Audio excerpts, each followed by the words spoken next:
I moved to Walla Walla in 2010 and quickly picked up my substance use disorder where it left off in the Midwest. Within 2 years, I had quickly, with what it felt like, ruined my life. Most of the time living in Walla Walla since I moved here was spent in multiple different institutions with very hard consequences. I have been struggling with mental illness, drug addiction, and bad decisions since I was in my teens. It got to the point where everyone in my life had given up on me, and one day while incarcerated, I realized that I needed community, accountability, and guidance. About a month before I was released, I joined a re-entry program that helped me make SMART goals, build a resume, practice interview skills, and I chose 2 outfits to have upon release. But the thing was, I did not have a plan.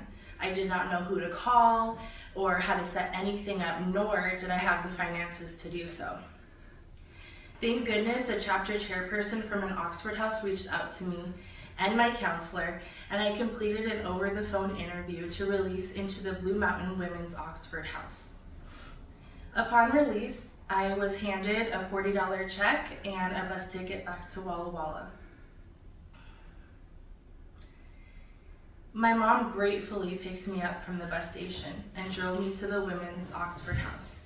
I was surrounded by people who were formerly justice involved and at the time involved with the Department of Corrections probation. And that is when I seriously got involved with the STAR Project. I found out that my mom had been volunteering cooking at their community dinners. I also found out she had made calls to help get the new Women's Oxford house up and running. And she was the one who connected me to the Oxford, she connected Oxford to my counselor at the time that I was incarcerated. If it weren't for my mom, I can't even imagine where I would have been upon release. Knowing that she had a relationship with the STAR Project to help her navigate what it was going to look like for me upon release, it couldn't have gone any better. By knowing she was working with the STAR Project several months before my release, that is why it was a success. I had a few days of being out when I too started volunteering my time with my mom at the STAR Project dinners.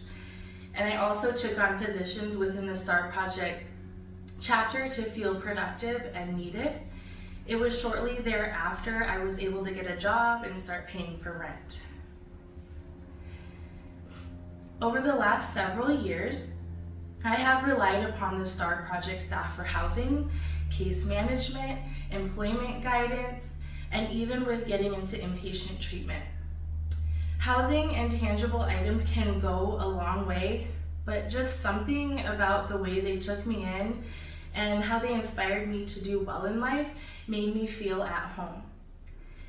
As I reminisce on what the STAR Project has done for me over the past 10 years, was and is nothing more than lifting me up and encouraging me to be who I am today, a success story.